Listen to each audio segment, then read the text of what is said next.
right, good afternoon. It's good to see you right here on Your World. Quite a busy day in the broadcast world, if you ask me.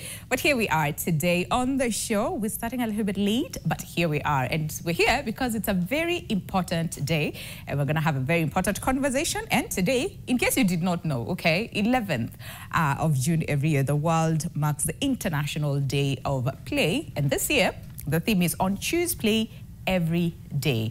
And I know majority of you will be like, I mean, yeah, play, it's play, you know, so what is it about play and why is it important? And it's obvious that kids play. While when you think about it that way, the reality is not every child across the globe has that right to play, the spaces to play, and even, you know, when you're talking about kids who are vulnerable, most of them do not even have the ability to play. So we want to understand today, why is play important, okay? And we'll be looking at play in its entirety. So you want to stick around until the end of the show to understand more on play and the impact that it has on a child's development. But if you have a question, if you want to call in live, so we're live, we are in studio. That means you can call in and ask any question that you have as far as play is concerned.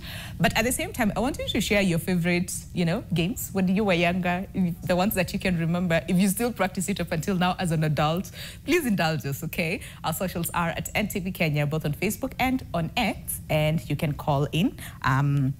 Our lines will be open in the next few minutes, all right? So what is your favorite game that you could remember when you were younger that probably you're still practicing right now? Or the question, you know, that you have as far as play is concerned? We have the perfect people to answer all of them.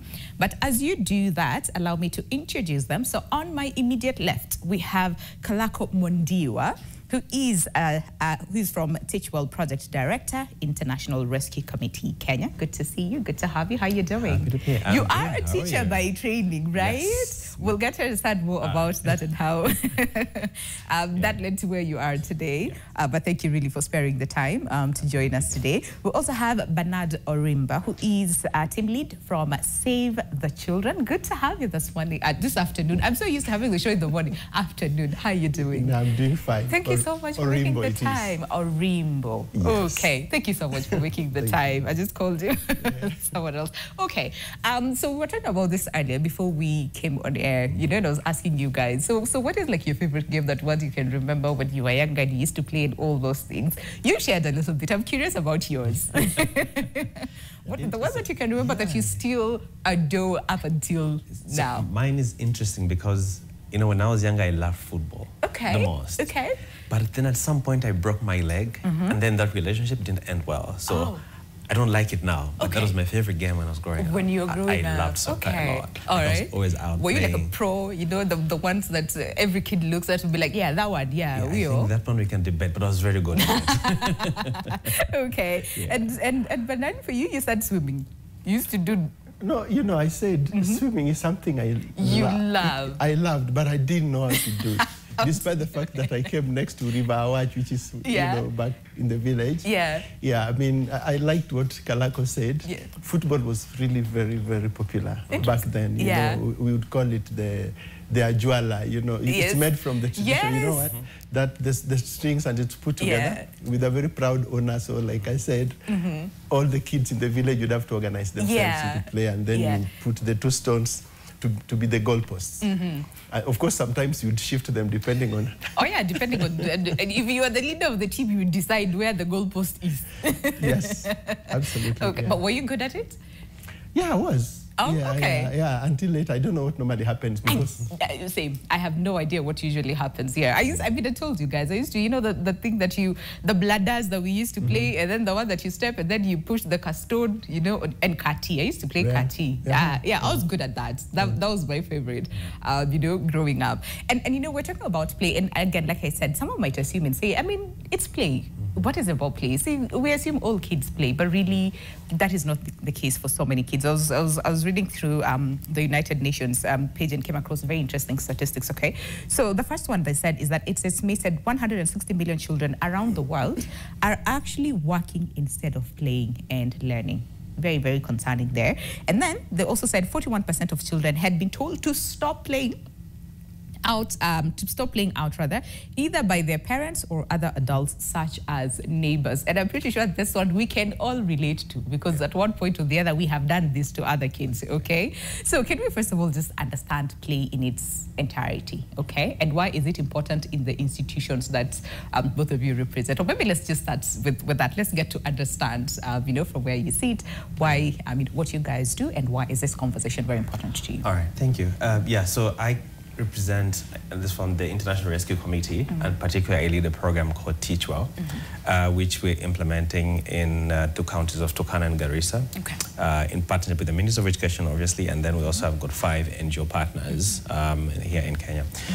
So basically, Teach Well is about supporting the teachers to teach better, and we're basically looking at how do we make the teachers teach better by looking at how do we engage the child. So one of the core things actually in that project is actually something we call learning through play, right? So it's quite important for us to make sure that we understand the value of play in education. And also, I mean, to also discuss the perceptions around play. Like you said, somebody says, oh, it's just play. And then also, why do you want to do play in the classroom? What does it look like? How does it help learners learn? So I think play is actually one of the core ways in which children learn. And I think Bernard is going to talk about that in a bit more in terms of the significance of play. But in education, we know that kids learn better when they explore their own world, when they experiment, right? I mean, you take a very small baby even, like you put them there, the first thing they want to do is go and grab something. They want to crawl, they want to do that, they want to put something down. So kids, by nature, they just want to play, right? Just want to play. And so we understand that, and in education, we are saying, how do we take advantage of this curiosity in children to engage these children in their own learning? And we use that through play. And what does that play mean? So it means different things, and I think we can talk about that a bit more. But I think for us, play beyond that teaching is also something that, you know, gives children that environment where they can relax, be free, and, you know, just enjoy themselves. So it also helps them, you know, to enjoy school. And we want learning to not just be learning, but especially for kids, to want to be fun, right? Want to be enjoyable. You know, we don't want some of those days where you go to school and you really drag like, oh, I'm going to school again. We want education to be meaningful as well. So we want children to be engaged, and what better way to engage children in learning by, you know, engaging them through play, even in the classroom. I like that, integrating play in education. All right, Save the Children. Why? Oh, thank you. Of course. Save the Children is, as the word goes, you know, we focus on children. It's a child rights organization. We've been around for quite long. You know, we in over 120 countries, focused on 3 breakthroughs. We say, you know, Children Thrive, which is basically looking at nutrition and health. Children Learn, which is looking at education. My colleague has talked about education. And Children Are Protected, which is basically looking at protection, or child protection, as it were. But I specifically work in a project that is almost sister or brother to what my colleague Kalako is working on as a team lead. Teach Well Voices, funded by the same donor, Lego Foundation. Again, looking at the aspect of integrating education, particularly refugee teachers, into the national education system of Kenya.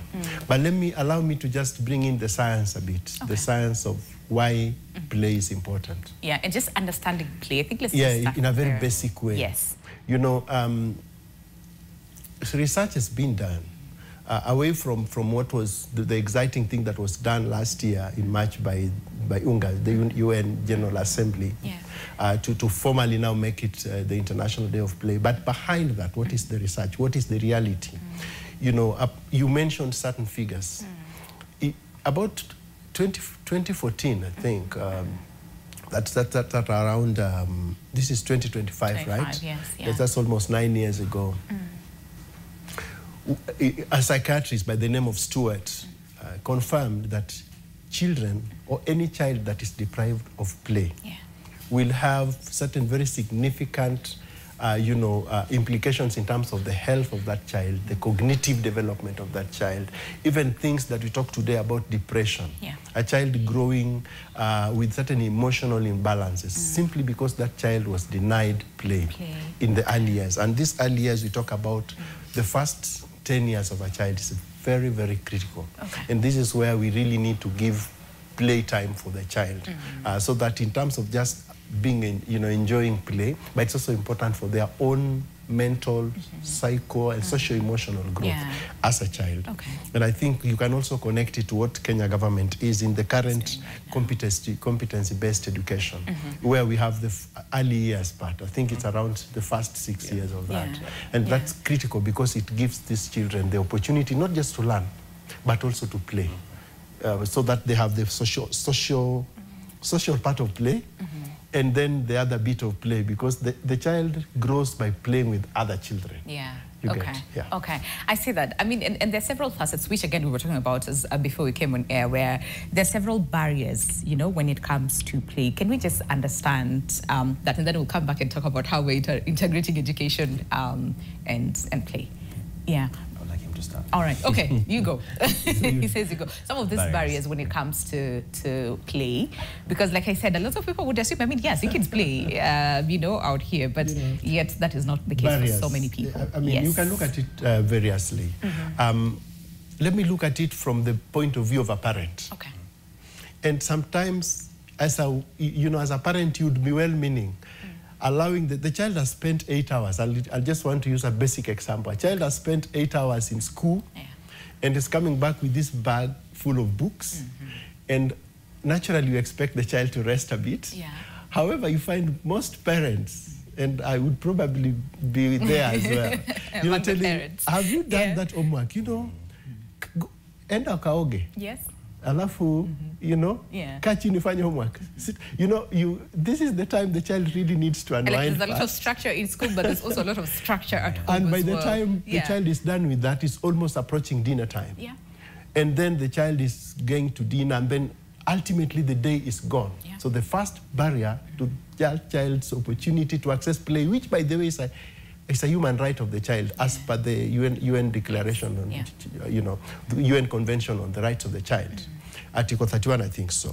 And so the first barrier becomes the parent, which is sometimes quite ironical, right? And then, of course, there are other barriers. Sometimes we have also issues around institutional and structural barriers, where, spaces that would ordinarily be meant for children are being utilized for other things. And I think, for those of us who've been in this country long enough, there was a time when there was a bit of a push to ensure that public spaces that are meant for children remain for children. And they are turned into recreational facilities that offer children opportunity to practice their right to play. So that becomes also another barrier, and of course many others. All right, so that we'll continue with. Again, can we also talk about vulnerable children, and how, when it comes to play, either they are excluded, and one would assume, I mean, sometimes they want to be protected, but no, they're children. They want to explore, they want to play, they want to interact with others. And I think that also goes back to what Bernard was saying. And I think went back to even your statistics earlier on. You see, actually about according to the Right to Play team, about 78% of parents have that perception, like play is not something that's serious, like we don't want to prioritize play. We want children to go to school to learn and focus on the homework and achieve all these goals that everyone is now focusing on. So that's what he's very well articulated. But then when you go back to vulnerable children, one of the key issues around that is protection. And protection now has become such a big issue, especially in these times, because everyone is worried about the safety of children. Leave alone vulnerable children, right? Like even if we were just talking about how back in the days we go play, for kilometers, meters. Exactly, go and play. These days everyone is like, well, how are you going to come back? It's not safe for you, so you can't go, so you stay. So some of these things are changing. But for vulnerable children in particular, I think there's several groups. I mean, we're looking at children, for example, we look at children that have, for example, children with disabilities, children that have got various dependencies on adults, that they don't have the facilities or the support for them to play in a way that's, allows them to play. Then you have groups of children, for example, that are vulnerable. They come from marginalized communities. They come from under-resourced households, poor households, let me just call them. And in some of those houses, you find these children are actually being pushed to work, right? That, you brought up that figure of about 168 million children have even the privilege to play. They're being pushed into child labor, all forms of child labor that, sometimes they think it's not child labor. And so, they are denied the opportunity to play. And it talks about spaces. So some of the communities that we have in Kenya also refugee populations, right? We have refugees in Turkana, Garissa, parts of Nairobi, and other communities. And if you've been to these spaces, like the space one is constricted. It's a very difficult environment even for children to play because of how it's structured. There's literally no space. There's the tin houses back to back. And it's not just in those communities. Even if you go to places like Kibera, you know, you also find some of these restrictions. So these children, yes, you know, in their own way, they try to find how to play because, you know, children try to adapt most of the times. But there's still a lot of restrictions for them to actually play freely as we would want them to play. And then, you know, he's talking about facilities and spaces for children. You know, there's this whole concept in education we talk about a child-friendly space. Like, you don't find those spaces there. Whereas, even if you just go to a regular village, right, without all these restrictions, children will have the space to freely play. But when you look at now the vulnerable children in particular, then you find they have all these barriers, and this, I think they need deliberate attention from someone to allow them to play, but also the support to facilitate them to play. And it's interesting because, again, like you said, as parents, there's that aspect of protection. You want to protect your child, and this is still on vulnerable children. But I have seen children who are able-bodied, and for a case of children living with disabilities, playing with children who, you know, honestly are able differently, and they integrate them and they take care of them at the same time while they are playing. So can I understand the protection part of the parent, but also the restriction is quote-unquote a bit unfair to the child. But we'll talk about then how do we promote inclusive playing when we are talking about, you know, children, cuts across. It doesn't matter whether, you know, they're vulnerable or not. But at the same time, can we just paint a picture just to bring it closer home? So we were doing a comparison of children born in the village and children born, you know, in the urban settings, and all these restrictions. How much of an impact is it to them, you know, when it comes to these two groups? One, you know, in the rural, and others, you know, in the urban settings. How are they impacted when it comes to play or lack of it?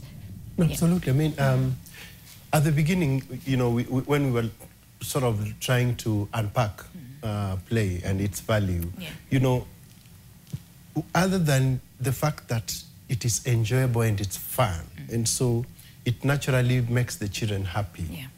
The other critical impact of play is the debriefing aspect of it. By debriefing, I mean from a psychological point of view, the ability of play to address issues of trauma in children. And for example, we talk about inclusivity and play. Our projects tend to focus a lot on, for example, refugee populations. And we have children who have been affected by conflict, who for years lived in camps, and who live with trauma right from birth because of so many other things, including, you know, lack of access to basic amenities and social things. And so this child is traumatized in so many ways. Some of them were traumatized on the way, you know, as they're moving from one country to another. And so play provides that opportunity for these children to debrief. It addresses that trauma aspect of it, okay? The other aspect of play, which is very critical, is the fact that the play socializes a child. So a child is a human being. And no human being is an island. You know that famous saying, So while technology may be providing children with access to things that make play playful or enjoyable, but it also denies this child the opportunity to socialize with other children, so that the children are self-treating. You know, in this world where we have so many things, you know, deaths and so forth, when you lose a parent, usually the easiest way to de-traumatize, to address trauma coming from the loss of a parent, is when children are with the other children. And in the traditional setup, it was always a very nice way of doing it. Where I come from, children would, you know, we would take time for children to, you know, live with the other kids and stay there for some time as they forget what has just happened.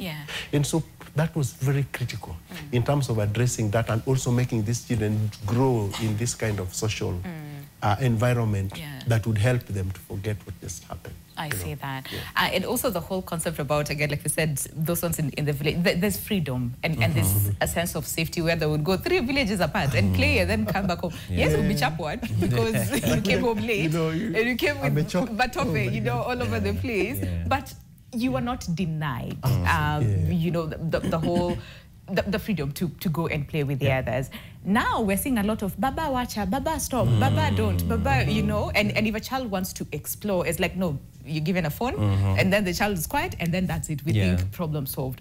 But how much of an impact is this to the child where we're like, stop, don't, you know, they want to be creative. You're like, no, don't. We want to create that structure for them. Actually, I think this is actually one of the biggest issues that's impacting children in terms of technology. I mean, technology has got its place in child development, right? And we've seen very successful programs that have come in, you know, digital education that, you know, fast-track learning. But I think, as you put it, one of the key issues actually in learning, and they started talking about it, is the social interactions, right? And in education theory, that's one of the core issues in terms of learning. And what technology is doing is, given a very good example, like, you know, today parents were like, no, just give them a tablet, and then they stay on the tablet, they would play games or whatever it is. But as you put it, you're denying these children their ability to interact with fellow children, right? I mean, I like the picture in the background of the children, you know, in the park, wherever they're happy. It's very happy, right? They go there, they play these games. And, you know, by design, most of the games we used to play, and that's still play, have rules, right? You agree as a team, you set up rules. You know, he gave us an example where he felt like when his team was losing, he wants to go and get the ball. Take the ball and run away with it. But you see, in that process, children are learning to negotiate rules, right? That's an aspect of socialization, right? Which prepares them later in life that this is how we live life, where we set up rules. And in the same way, you also have, you know, younger children coming into these areas where these rules exist already, and they're beginning to understand, do this, and no, you can't do that, we do it this way. And they're beginning to question and understand why things are being done differently. You're also, you know, beginning to develop critical thinking, right? So what technology is doing is we're beginning to restrict children from socializing, from interacting, right? And which is one affecting the ability to socialize with fellow children, which they'll need up, you know, later on, because you can't work in this world if you can't interact with others. And as it puts, is also, you know, it also contributes to, you know, loneliness, which leads to also to, you know, their poor mental health, right, for children as well. So it contributes also to that. And I think this is mostly also affecting the urban or semi-urban population. On the other side, when you also talk about in the villages, you know, they have the freedom. But again, we're also looking at, you know, I'm a teacher, so let me also talk about education. So we're also looking at the fact that children are also, we also need to have these aspects of technology built into play. So we can't keep play as it was, you know, in our time, you know, like 40, 50 years ago, right? We need to move with the times a bit. So what opportunities to also provide for these children so that they also, as they play, but they also have access to some of these technologies. All right, do you want to chime into the technology aspect in terms of then the time that we allow our children to spend, you know, as far as technology is concerned? Because it's true, technology is here with us. It's either we adapt or it goes both ways. You know, I am a living example today where kids, the first thing they see you say is Baba Simu, you know? Yes. Oh, yes. Yes. So you have to ask yourself, you know, is it okay to have the child interact with the phone? My answer would be yes. Yes. The question then that would follow is how does that happen? Because then you have to address the element that Kalako said earlier about safety. You know, and safety with technology in terms of play is very critical, because if you just leave it as a carte blanche, you know, as an empty thing, then you have a situation where children begin to interact with certain content which would not be ultimately to be harmful to the child in the long run. And so there has to be that element of, you know, control from the parent, but a control that allows the child to interact you know, with technology, but in a manner and in a way that is safe and I think appropriate for that age. So that would be my first take. But I tend to be very traditional oftentimes when it comes to play with respect to technology. I would love a situation where children have more time with themselves, you know, interacting with whatever material is in the environment, whether it's football, whether it's bladder that you talked about. Children are very creative usually. You know, some would even just take the tire. You know the tire? leg of the car. With a stick. Yeah, with a stick, and then you go over it. And they play around with it. Yeah. And that really is usually much more helpful for them. Yeah. But there's something else that I don't know how to forget, and this is also very critical in terms of science. All right. Play for children helps them to even, grow, or, there are kids that may take time to develop their speech. Yeah. Yes. But the moment they begin to interact with other children, they develop speech very fast. You get that one. That's a reality. And in terms of the role of play, when it comes to their development. So to me, there's so much good. So much, away from technology. Yeah. I mean, and I hear you. I mean, we had a teacher say like 3 weeks ago here on the show, and yes, she was talking about the whole aspect about delayed speech when it comes to kids, because we allow them a lot of time to be in front of a TV. They're not interacting with anyone. They're not talking to anyone. They're just focusing on the TV. That's, we see that aspect of delayed speech because there's no interaction going on. But can we also talk about how the denial of play impacts their education, and then later on, yes, we'll talk about how that we're integrating both in the impact of the play. So from an early childhood development perspective, right? I think children go through certain stages as they grow, right? And from the education perspective, we talk about children begin to learn to play. Okay. That's the first thing they do. All right. Then they play to play. Right. Okay. It's just play to play. Interesting, right? yeah.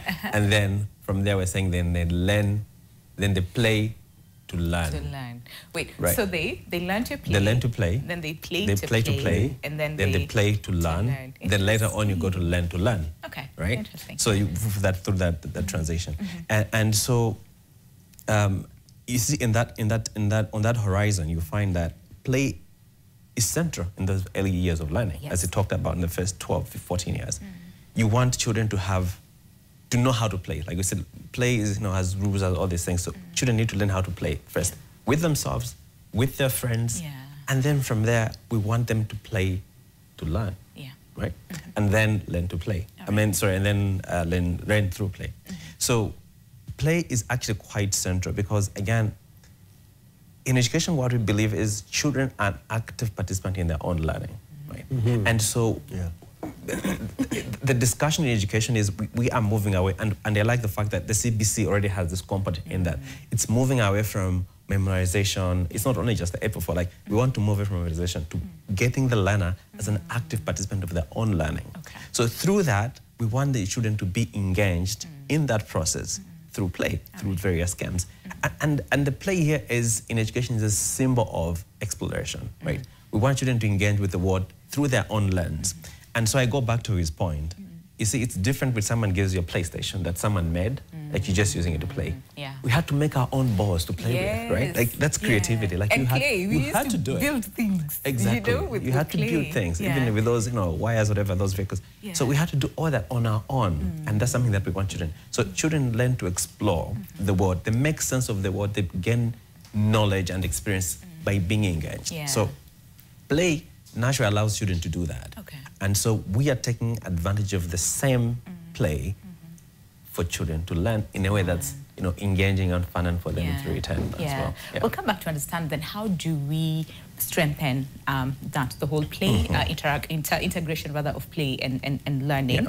And I remember, so we saw this, there's a child who built, was it an airplane? And then the other one did like a lorry from the wires and all those things, and everyone was like, oh my gosh, what are they doing? And someone said, but we did that when we were younger. Why did nobody recognize that? I drove it. Right, and drove it. Up to Form 1. I had to be told, you are now an adult. Still playing. Or there's also this other concept of, huyu anapenda kucheza sana, hapendi kusoma, okay? And like we talked about parents being the first barriers when it comes to play. So then how do we change that and enable parents to be, now not a barrier, but to be enablers, when it comes to play? Because others have structured times. You go out there, you only play for 20 minutes, then you come back, do your homework, you eat your dinner, and then go back to bed. How do we change that? How do we shift that? That's a big challenge. It's a tough question. When you look at play, for example, just take songs. It's just songs. You know, most of our parents are usually religious, you know, and so they sing songs either in church or whichever. But then children learn through songs, for example. Yes. The typical ones: heads, shoulders, knees and toes, and so playful learning. Yes. Right? Yes. I think parents need to challenge each other. You know, and when you live in a communal way, our living setup also contributes to some of these things, where children are denied the access to play with other children. But where we need to have sessions, where I don't know whether it would be in church or where parents share. I don't know whether we should say share experiences on how, you know, how to bring up children. Importantly, you talked about delayed speech. This is a very, I've seen practically a child who's learned to speak because of another child who spoke earlier and because they're allowed to interact all the time. That's a critical one. And I'm sure that other parent quickly realized that, oh, this could not have come earlier if I had denied my child the opportunity. So these are practical examples that parents need to. But then there are also other things you talked about. Today's modern society has come with a lot of individualism, gated compounds and all these kind of things. And to me, those are big barriers. Yeah, it's like we're locking our kids from interacting together. So let's find more of those forums where we talk about, you know, parenting. Okay. And the role of these things. Something you're talking about today might not look very important.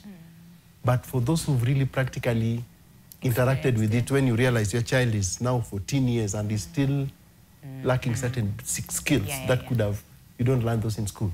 That is when you realize that play is important. How big of a problem it is. Now they have these things called play dates. Okay. So I would see parents, I mean, I'm not a parent myself, but I've seen parents, so they got together someplace with their kids, and all of them are on their phones, and the kids are on their tablets, and they call that a play date.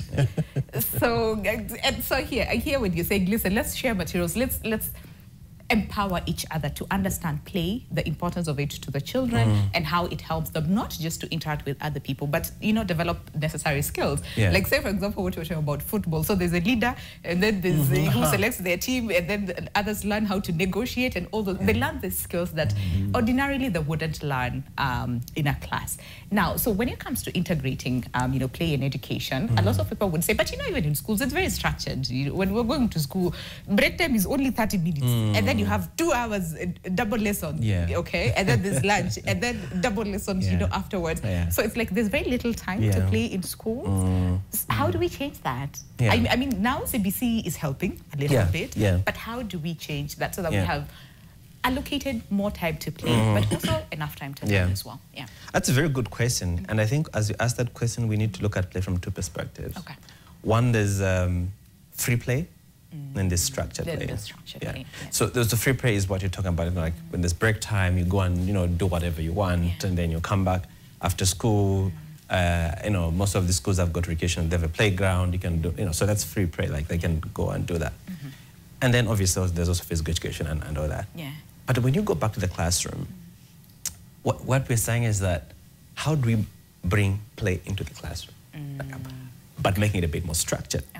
Right. So, especially for the early years, because, you know, these children are coming from pre-primary, what they're used to is actually, you know, remember we're talking about they're playing to play. Then you're bringing from there to not play to learn. So it's easier in the lower grades to look at how do you teach these children in class. So, you know, we use songs, you know, it's poems, there's games they do in the classroom. I think in the KICD causes learning experiences. So we've got songs, poems, we've got interactions, we've got role play and all these things. So they can do, so that's, you know, you're bringing the play into the classroom. So it's not just about the break time, but, you know, the kids are in school like from morning until 1. So during that whole time, how do we make sure the children are not only learning, but they're engaged actively through the play? So, you know, one of the things we're doing in the project Teach Well is looking at how to enhance the CBC by enhancing some of those. You know, in teaching, teachers have got what they call lesson plans, right? So basically they say, this is what I'm going to teach. And we're basically saying, how can you better teach the same lesson using the learning experience that are already there, but being more thoughtful? And I'm dealing with children. How do I make this same math lesson more. It's like bring yourself to their level. Bring it down to their level. Okay, okay. So that's being done structurally.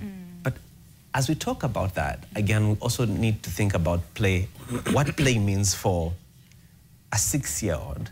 Yeah. And what play means for a 12-year-old. I was about to ask that, but good. Right? Okay, go. Right. Yes. So when we also talk about learning through play, we're not talking about songs all the time. We're talking about how do you give children more activities in the classroom. So if you bring someone in standard 6, right, you told them to sing poems, like, yeah, they do it. I mean, we used to love it, but it's not that much. You're growing out of it. You feel like, oh no, that's a bit childish, as you would say, yes. right? So how do you give them more engaging activities, like more experiments, more hands-on activities? Yeah. That's also part of play. That's stimulating, it's engaging, it's fun, and it's enjoyable. Yeah. So play, one of the aspects of learning through play is that play must be changing. So it can't be the same throughout. The same thing we used to play, exactly. at also 4 must be age appropriate, right? Yes. I mean, there are games I used to play then I can't play now. Look at what's wrong with this, man. But it's interesting. Now we're seeing adults actually incorporating the games that we used to play when we were younger in an appropriate setup for them. So I hear But that. let me tell you one thing. So just an example. You see, in this project, because it's pure education, and even the way we do our workshops, there's a lot of activity and fun. Yeah. And initially, everyone is a little bit like, hey, I think you're going too far. But an hour into the workshop, everyone is so relaxed. Everyone is enjoying the workshop, right? So I think play is appropriate at every age. I think it just has to be age appropriate. Absolutely. Yeah. I hear that. So then when it comes to integrating all this, okay, because how much, let's say parents, we're busy. We're trying to find a life for these kids. We want to make sure that they have the best life, the best education, the best everything. So we don't have time. How do we change that? Where we as parents are also involved in the playing with our children, and we don't just leave it to either our house managers or the teachers in school. You play with those ones and then bring them home. How do we get involved as parents? Maybe first, I just wanted to put a rider quickly to what my colleague, Brother Kalako said.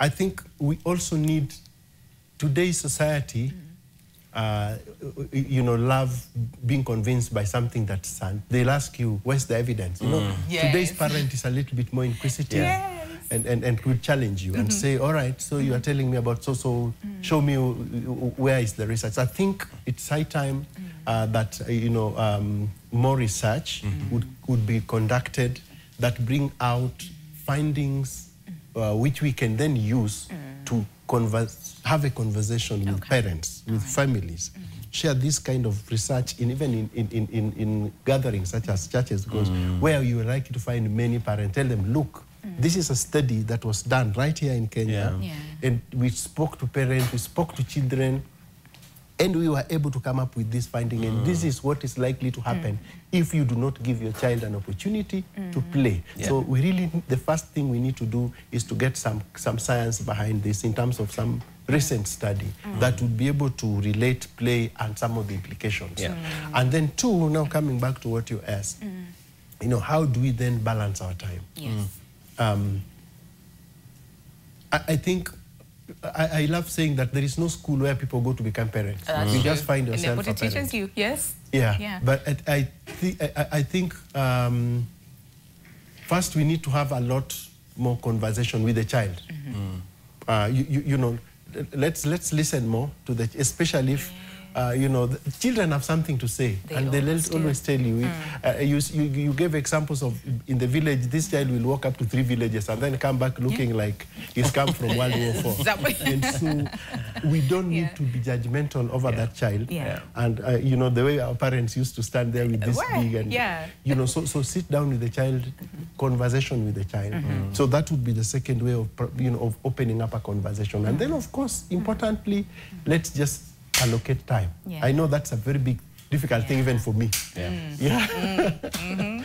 But let's really find time, however minimal, to spare with this. It's called quality, not quantity. It's not the amount of time, but the quality of time that you're spending with the child. Can I just add to that? I think another aspect which you brought up at the start is the perception around play is it's synonymous with foolishness, childishness. Yes. So, you know, you take your kids to play, but you don't want to be involved. No. You're like, okay, you go play and I sit here and watch you play. Exactly, right? So I think we also need to move away from that perception. There is nothing wrong with play, right? And as Ben has put it, we need to create time and accept play as the way in which our children not only learn, but also just exist and enjoy life, right?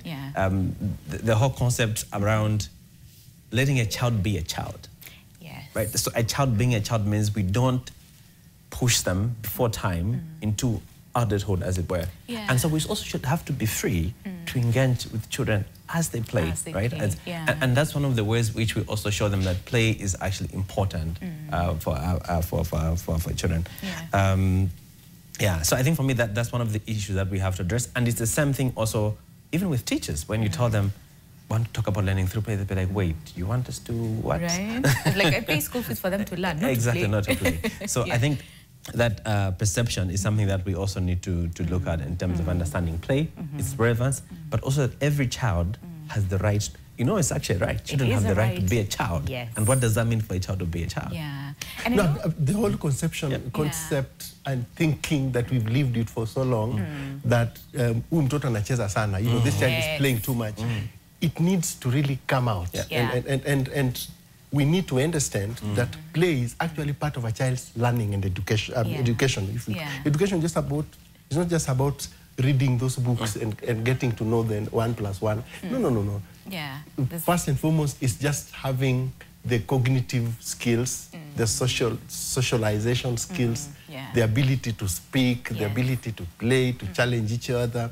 That is very critical for the growth of that child. I think as parents, the moment we understand that this part is very important for my child in the first 10 years, you know, then we will have made it right, at least in the first instance. I like that. All right, so listen, we have to end the conversation. I can see Louisa, she's already in the studio, ready to give us the news. But really on the theme for this year, and that is choose play every day. What sort of conversations do you want us to have moving forward, and what are some of the things that you want to see change moving forward based on the theme for this year, and what are you guys doing in your different institutions to make this a reality for so many children out there across the globe, really? Very quickly, in like 1 minute each. Okay, so I think the theme, choose play every day. We are basically saying that you need to give children the opportunity to play every day. We have to be deliberate about it, and we have to provide the facilities. We have to provide them the support, but also encourage them to play. And so, you know, one of the things we're doing as the RRC, and you know, we work in both refugee settings as well as in the development settings. We're looking at how do we support in education, in particular, children to play. We are, you know, working with teachers to enhance their abilities to teach using play as a pedagogy. But beyond that, we're also working with various groups, for example, community health promoters, in how to support, especially young mothers. You know, Bernard talked about no parent goes to school to become a parent. You just become a parent. But we're looking at how do we support young mothers, for example, to stimulate learning through play, even at home. So, you know, we are looking at how we bring play in these various areas. And, you know, there's a lot of evidence, you know, that the Lego Foundation has also put together in terms of the effectiveness or the impact of learning through play on children, including their well-being, their social-emotional learning, and then even their cognitive development in school. I love that. Mr. Bernard? Wonderfully put. I mean, first, let's have regulations to make play safe. That's important, especially in this time and age when children can easily fall, you know, off some of these things that roll like this. Or even disappear. A child was just playing and then they just so let's ensure that, you know, we come in very intentionally to make play very safe too. And this is something that's very, you know, dear to Save the Children. You know, I said earlier that we're looking at 3 breakthroughs, you know, thrive, learn, and be protected. I think it's important that we have children spaces where they can be heard. You know, the element of child participation, that's very important. Let's not just assume that children do not have something to contribute to their own well-being, particularly their access to play. So let's have children be children the world over, just as in this year's theme. Just let them be choose play every day. Every day. I like that. What a way to end the conversation. Thank you so much to both of you for coming by today. One of the statistics they also said only 1 in 4 children play out regularly on their street compared to their grandparents' generation, where almost 3/4 said they played